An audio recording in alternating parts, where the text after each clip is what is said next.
नमस्कार। आज हम भारत की जो लाल मिट्टी, लेटेराइट मिट्टी, बलुई मिट्टी, पर्वतीय मिट्टी के बारे में चर्चा करेंगे। लाल मिट्टी, रेड सॉइल। इस मिट्टी का निर्माण पठारी प्रदेश की रवेदार तथा रूपांतरित चट्टानों में लोहे के मिश्रण से होता है, इसलिए इसका रंग लाल होता है। यह मिट्टी अधिक उपजाऊ नहीं होती है। यह मिट्टी दक्षिणी पठार के पूर्वी भाग में विस्तृत है, जिसमें छोटा नागपुर का पठार, छत्तीसगढ़ तथा उड़ीसा, आंध्र प्रदेश, तमिलनाडु एवं कर्नाटक के कुछ भाग तथा महाराष्ट्र का पूर्वी भाग सम्मिलित है। इस मिट्टी में नाइट्रोजन, फास्फोरिक अम्ल तथा जैव पदार्थों की कमी होती है। अगली है लेटेराइट मिट्टी। इस मिट्टी का निर्माण मानसूनी जलवायु में शुष्क तथा आर्द्र मौसम के क्रमिक परिवर्तन के कारण होने वाली लीचिंग प्रक्रिया से होता है। इस मिट्टी में नाइट्रोजन, चूना, फास्फोरस तथा मैग्नीशियम की मात्रा कम होती है। फलस्वरूप यह मिट्टी कम उपजाऊ होती है। इसमें झाड़ियाँ और घास बहुतायत से उगती हैं। यह मिट्टी पश्चिमी घाट, नागपुर पठार, तमिलनाडु, आंध्र प्रदेश, उड़ीसा, असम के पर्वतीय क्षेत्रों तथा राजमहल की पहाड़ियों में मिलती है। कई स्थानों पर इस मिट्टी की ऊपरी परत सूखने पर ईंट जैसी कठोर हो जाती है। ऐसी अवस्था में यह मिट्टी कृषि योग्य तो नहीं रहती, परंतु भवन निर्माण के लिए बहुत ही उपयोगी होती है। बलुई मिट्टी या सैंडी सॉइल।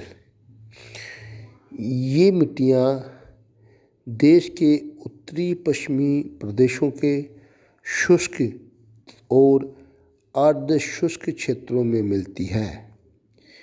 इन मिट्टियों का विस्तार मुख्यतः राजस्थान, दक्षिणी हरियाणा, उत्तरी पंजाब तथा कच्छ क्षेत्र में लगभग 1.42 लाख किलोमीटर क्षेत्र पर है। इन मिट्टियों में बालू की मात्रा अत्यधिक होती है। इनमें घुलनशील लवणों की मात्रा अत्यधिक होती है और कार्बनिक तत्वों की मात्रा कम होती है। यह भुरभुरी होती है। इस मिट्टी की नमी धारण करने की क्षमता बहुत ही कम होती है। ये फास्फोरस से परिपूर्ण होती हैं, लेकिन नाइट्रोजन की इनमें बहुत ही कमी होती है। इन मिट्टियों में बाजरा और मोठ की खेती अधिक होती है। ये बलुई मिट्टी की विशेषताएं थी। पर्वतीय मिट्टी। इस मिट्टी में कंकड़ पत्थर की अधिकता होती है और इसकी उपजाऊ शक्ति कम होती है। यह मिट्टी मुख्यतः हिमालय क्षेत्र में मिलती है, लेकिन यह सह्याद्री तथा पूर्वी घाट वाले प्रायद्वीपीय भारत में पाई जाती है। सामान्यतः इसकी गहराई कम होती है। इन्हें निर्माणाधीन मिट्टी भी कहा जाता है। ये मिट्टियाँ अम्लीय होती हैं। देश के पर्वतीय क्षेत्रों में 2.85 लाख वर्ग किलोमीटर क्षेत्रफल में यह मिट्टी पाई जाती है। ये थी मिट्टियों भूमि अपरदन, सॉइल इरोजन के बारे में चर्चा करेंगे। भूमि अपरदन, अपरदन किसे कहते हैं या भूमि अपरदन किसे कहते हैं? भूमि की ऊपरी परत या आवरण के नष्ट होने को ही भूमि अपरदन कहते हैं। भूमि अपरदन के मुख्यतः 3 साधन होते हैं। एक तो भूमि अपरदन जल द्वारा होता है, एक पवन द्वारा होता है और तीसरा है वो हिम द्वारा भूमि का अपरदन होता है। पहला जल के द्वारा अपरदन। जल द्वारा अपरदन 2 रूपों में होता है। एक तो गली इरोजन, जिसको नाली के रूप में कहते हैं। एक होता है आपका स्तर के रूप में।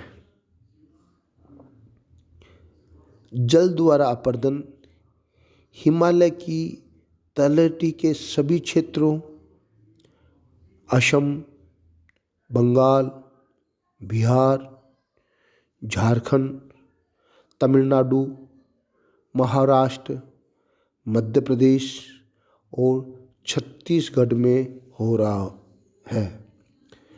ढालों पर जल वर्षा से क्षरण होता है तथा तटीय भागों में लहरों के द्वारा भूमि क्षरण होता है, जैसे केरल में।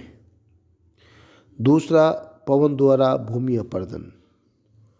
मरुस्थलीय भागों में पवन द्वारा मिट्टी को उड़ा लिया जाता है, जिससे उपजाऊ मिट्टी नष्ट हो जाती है।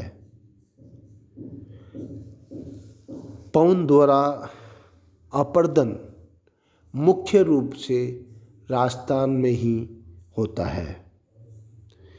तीसरा, हिम द्वारा भूमि अपरदन। हिमानी क्षेत्रों में हिम घर्षण से हिमानियाँ मलबा बहाकर घाटियों में जमा कर देती है, जिससे भूमि क्षरण होता है। यह क्रिया हिमालय क्षेत्रों में ही मुख्यतः होती है। धन्यवाद। आज भारत की मिट्टियों का पूरा चैप्टर हुआ। आगे हम भारत की प्राकृतिक वनस्पति के बारे में अध्ययन करेंगे या चर्चा करेंगे।